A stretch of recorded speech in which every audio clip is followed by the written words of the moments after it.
Good morning student, myself Pradeep Sharma your SST teacher. Dear students, अभी पिछले video में इसके पार्ट 1 में हमने पढ़ा था, दो टॉपिक के बारे में विशेष रूप से पढ़ा था। Definition of the development, different people have the different goals, one development can be not available for the others, it may B A destructive, वो डिस्ट्रक्टिव भी हो सकता है। तो इसके बारे में हमने पढ़ा था, यानी कि aspects of the development. Remaining topics are available here. We will study step by step. Start. Dear student, next remaining topics are national development, how to compare different countries or state, income and other criteria, public facilities.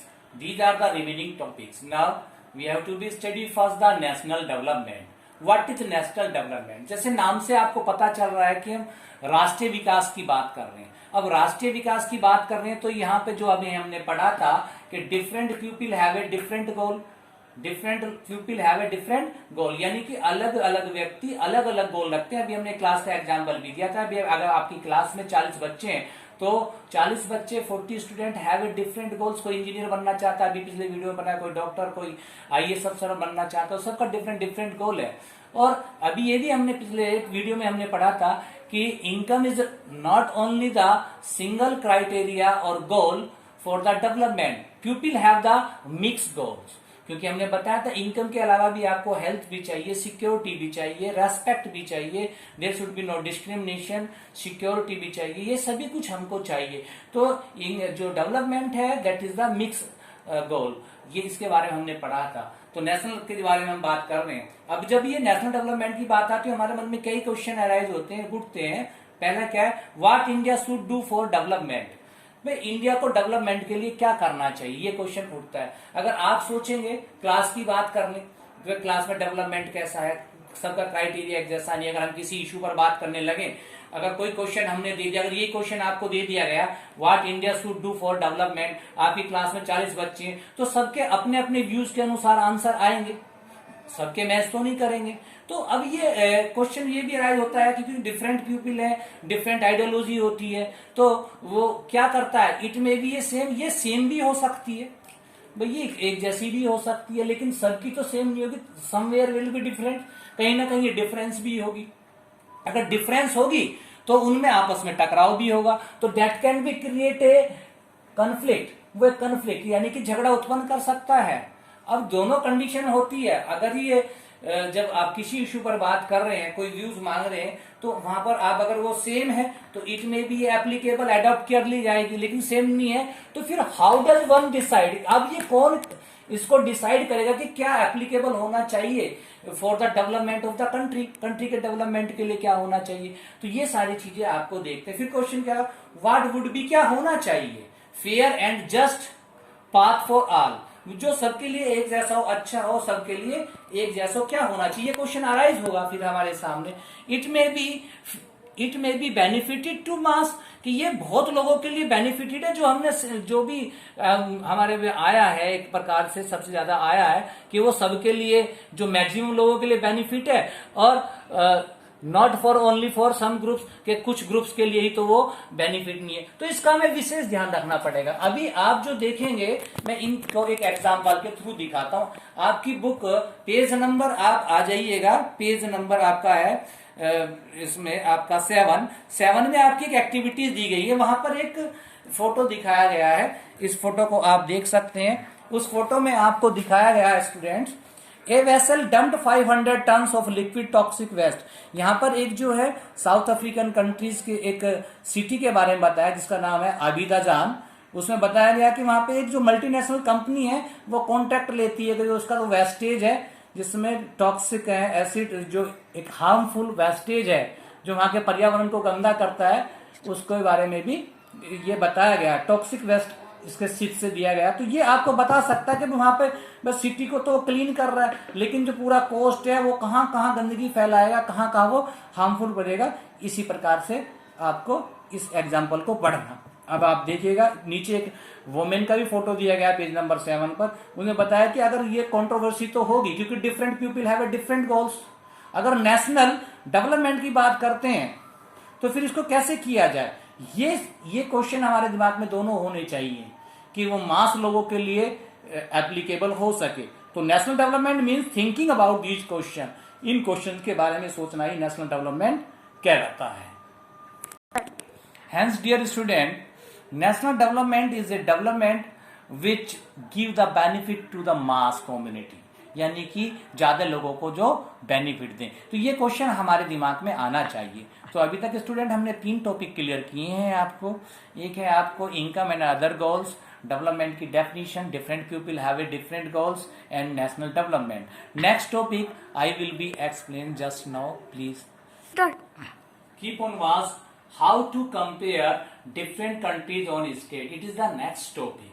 तो इसके बारे में हम पढ़ेंगे student. इसके लिए आप example ले सकते हैं कि हम जैसे कंट्रीज को पहले कंपेयर या स्टेट को कंपेयर करने से पहले एक एग्जांपल आप क्लास के स्टूडेंट्स का ले सकते हैं। अगर आपके क्लास में 40 स्टूडेंट्स है, अगर आप उनका कंपेरिजन करेंगे तो उसके अलग अलग एस्पेक्ट्स होंगे, अलग अलग पहलू होंगे।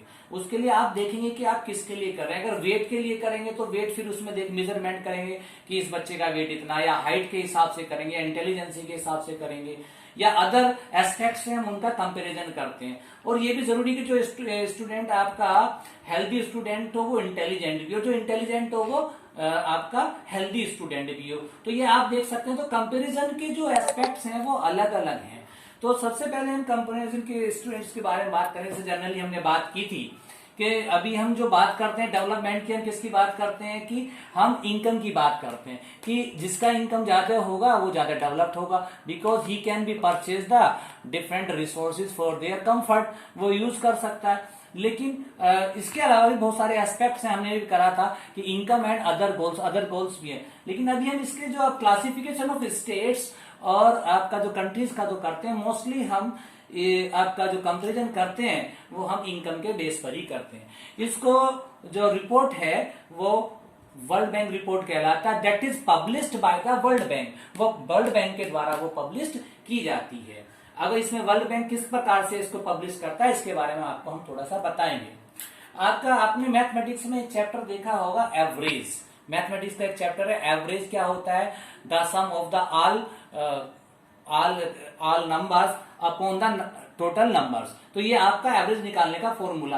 The same formula is there to find out the comparison of the countries. पहले उसको बोलते हैं per capita income. Per capita income से आपको पता चला, पर कैपिटा इनकम को हम दूसरे रूप में आप एवरेज इनकम भी कह सकते हैं। Average income of a country क्या होगी? Per capita income of a country क्या होती है? Per capita income is equal to the total income of the country upon the total population. जितनी देश में इनकम हुई है उसको उसकी पॉपुलेशन से डिवाइड कर दीजिएगा, पर कैपिटा इनकम आपका निकल जाएगा। तो इसके बारे में वर्ल्ड बैंक ने इसका डाटा लेकर के कंट्रीज को डिवाइड किया, 3 लेवल में डिवाइड किया उसने। That is the rich countries, जिनको हम डेवलप्ड कंट्रीज भी बोलते हैं। दूसरा क्या है? लो इनकम कंट्रीज, जिनकी इनकम बहुत कम है। और तीसरी क्या? Low middle income countries. वो पर कैपिटा इनकम के बेस पर भी किया गया इसको, क्योंकि जैसे डॉलर है, जैसे इंग्लिश को इंटरनेशनल लैंग्वेज बोला गया, इसी प्रकार से जो एक्सचेंज की जो करेंसी है दैट इज द डॉलर। तो डॉलर के उससे आपने कंपैरिजन किया। अब हमारे पास जो डाटा है आपका अवेलेबल 2012 का डाटा अवेलेबल है हमारी एनसीईआरटी की बुक में, जो भी एट प्रेजेंट में you can see the new data by the net. तो उसको यूएस डॉलर में दिया गया। जो रिच कंट्रीज ने डेवलप कंट्रीज भी कहा जाता है, उनका पर एनम पर ईयर जो उनका इनकम है वो कितना होना चाहिए? 12,616 यूएस डॉलर। ये पर पर्सन की बात करें, पर कैपिटा से पर पर्सन है, तो पर ईयर में उसको इतना कमाना चाहिए। अगर बात करते हैं लो इनकम कंट्रीज की बात करते हैं तो 1035 और लेस, यानी कि 1035 और उससे कम होना चाहिए। और लो मिडिल इनकम कंट्रीज की बात करते हैं तो उसको कितना होना चाहिए? इन दोनों के बीच में होना चाहिए। इंडिया इसी कंट्रीज के इसी लेवल के बीच में आता है, क्योंकि इंडिया का जो पर कैपिटा इनकम है as per the data of the 2012 that is the 1530 US dollar. अभी आपने वो आपकी बुक में दिखा है, आप पेज नंबर आप 8 पर जाइएगा, नीचे आपको लिखा है मोस्टली मिडिल ईस्ट की जो कंट्रीज हैं या स्मॉल कंट्रीज जो हैं वो क्या है? सारी की सारी आपकी इन दोनों कैटेगरीज में आती हैं। Rest of all the countries are you can say the developed countries, जिनका आपका पर कैपिटा इनकम सबसे ज्यादा है। As per your book you can see the picture, you can see the picture, here is average income diagram, आप देखिएगा आपका दिया गया है, एवरेज इनकम डायग्राम आपको दिया गया है। इसमें कंट्री ए और कंट्री बी, यहां पर आप देखिए कंट्री ए का आपको दिया गया फर्स्ट में 9,500, पांच लोगों का इसमें कंपेरिजन किया गया। सेकंड का दिया गया 10,500, 9,800, 10,000 और फिफ्थ का दिया 10,200। अभी कंट्री बी में आप देखिए 500, 500, 500, 500 और 48,000। पहली कंट्रीज की में देखिएगा थोड़ा सा ही वेरिएशन है, लोगों की इनकम में ज्यादा वेरिएशन नहीं है, लेकिन कंट्री बी में आपने देखा कि यहाँ पर वेरिएशन बहुत है। अगर दोनों को जोड़ा जाए तो पर कैपिटा इनकम हो सकता है दोनों का सेम आए, या हो सकता है कि कंट्री बी का ज्यादा आए लेकिन उसमें एक ही व्यक्ति का ज्यादा है। तो आप देख सकते हैं यहाँ पे डिस्पेरिटीज है, यानी कि विभिन्नताएं हैं। तो ये एक एकदम एक्चुअली रियल मानक नहीं है जिससे कि हम कंट्री को डेवलप और डेवलप नहीं मान सकते। आप इसके पिक्चर में देखिएगा, यहां पर देखिएगा जो कंट्री जो है with no rich and no poor, जो ना तो रिच है ना पुअर है, उसमें लगभग उतने ही आदमी हैं, थोड़ी और कुर्सियां उसमें कम है। एक यहां पर दिया गया है जो कंट्री जहां पर रिच एंड पुअर का बहुत वेरिएशन है, आप देख सकते हैं। इसमें एक व्यक्ति है जिसके पास में बहुत सारे रिसोर्सिज हैं, बहुत ज्यादा उसके पास में रिसोर्सिज है, और एक बहुत सारे व्यक्ति उनके पास बहुत कम रिसोर्सिज हैं। तो आप ये देख सकते हैं कि रिच और पुअर, तो ये कंपैरिजन आपका था। तो डियर स्टूडेंट, अभी हमने आपको इस चैप्टर में जितना आपको पढ़ाया है 3 टॉपिक हमने क्लियर किए हैं। नेक्स्ट टॉपिक आपके जो है 1 by 1 वो आपके आके दिखाते जाएंगे। जो भी डाउट हो आप मुझे बाय फोन कॉल के आप पूछ सकते हैं। इसके क्वेश्चन आंसर्स आपको पीडीएफ के थ्रू मिलते रहेंगे। Next video will be published soon. Thank you.